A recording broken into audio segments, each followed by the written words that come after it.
जय श्री राम। वामन भगवान के अवतार की बात। देवताओं की राजधानी अमरावती जो विश्वकर्मा ने निर्माण किया था। 10 करोड़ विमान उसमें एक साथ रहते थे और वहाँ के चौराहे गलियां सब मोती, हीरे, पन्ने, सोने, चांदी के बने हुए थे और वहाँ की स्त्रियां हमेशा सदा वहाँ 16 वर्ष की सी ही रहती थी, हरदम हमेशा युवा ही रहती थी।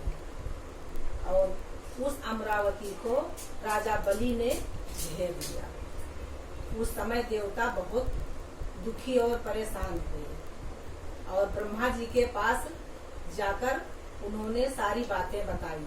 तो ब्रह्मा जी ने कहा कि हे इंद्र, हे देवताओं, ये इस समय अपना समय अच्छा नहीं चल रहा है और यदि इस समय हम उनसे युद्ध करेंगे राजा बलि से तो हम निश्चय ही पराजित होंगे। फिर अभी समय का इंतजार करो और अभी लड़ाई झगड़ा करने से कोई फायदा नहीं है।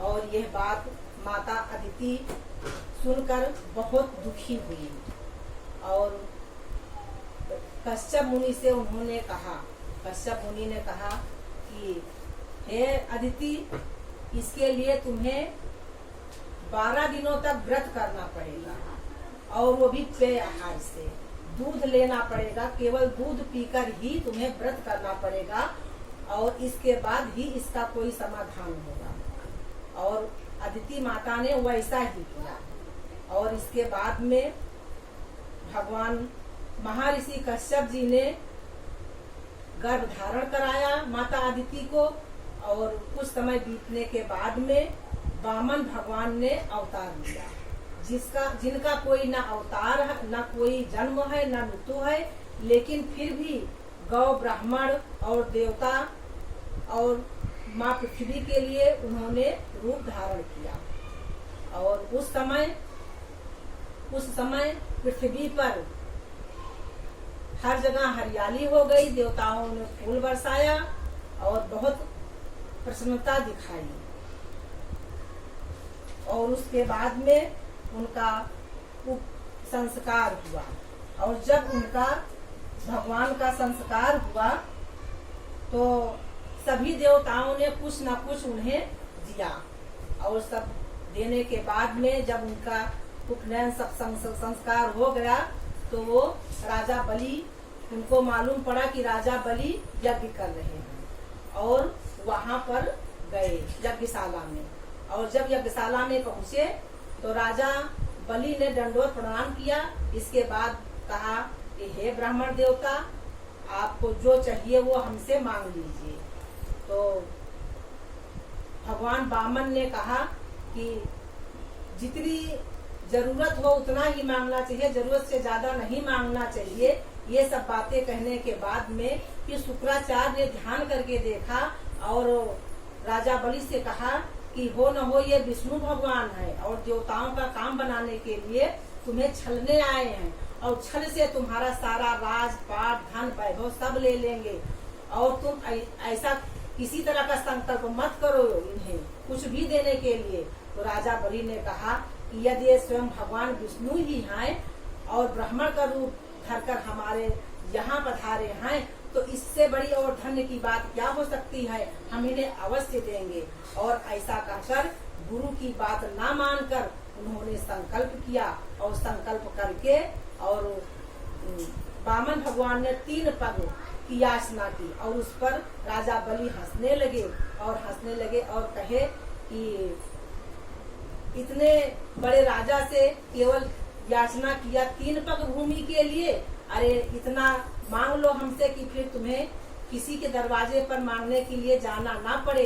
लेकिन भगवान वामन ने कहा कि नहीं, मैं एक ब्राह्मण हूँ और हमें 3 पग की ही जरूरत है, ज्यादा धन संग्रह नहीं किया जाता है, उससे कोई लाभ नहीं है, उतना ही किया जाता है जितना अपने को आवश्यकता हो।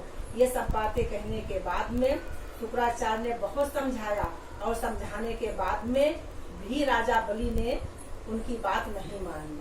तो शुक्राचार्य ने कहा राजा बलि ने कहा हम संकल्प कर चुके हैं और हम एक ठग की तरह ऐसा बात से मुकरेंगे नहीं। तो शुक्राचार्य ने कहा कि ऐसी कोई बात नहीं है।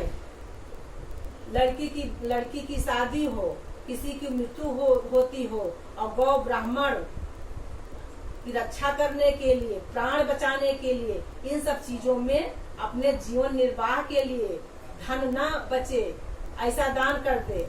इसके लिए इन सब बातों के लिए झूठ बोलना कोई झूठ नहीं रहता है, इसमें झूठ बोला जाता है।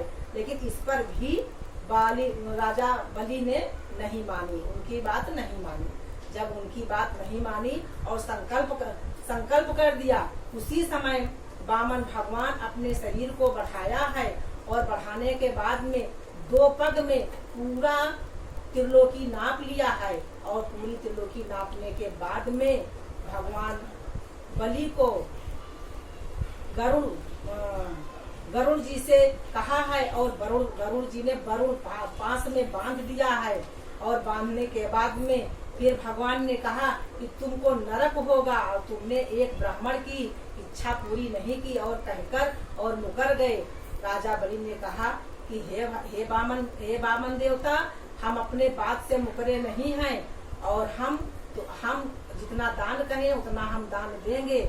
और उसी समय पृथ्वी पर लेट जाते हैं और एक पैर अपने उनके सर पर रखते हैं और 3 पग होने के बाद में भगवान खुश हो जाते हैं।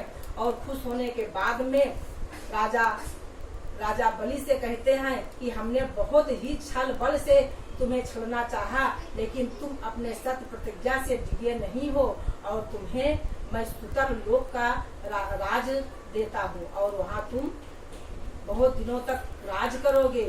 और इसके बाद में अगले मनवंतर में तुम इंद्र होगे। और उसी समय उसी सभा में भगवान के देखते प्रहलाद जी भी पधारे हैं। और प्रहलाद जी जब देखे हैं कि हमारे पौत्र के यज्ञशाला में भगवान वामन आए हैं और इस तरह का यहाँ पर हुआ है, तो वो बहुत प्रसन्न हुए।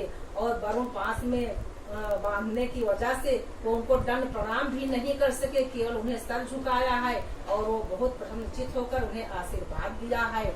और इसके बाद में सुतल लोक में उनको राज दिया है और वो अपना चौकीदार के रूप में राजा बलि ने भगवान वामन को मांगा है। और वहाँ पर आज भी भगवान चौकीदारी करते हैं। जिस दरवाजे से राजा बलि निकलते हैं उस दरवाजे पर भगवान चौकीदार के रूप में उन्हें दर्शन देते हैं।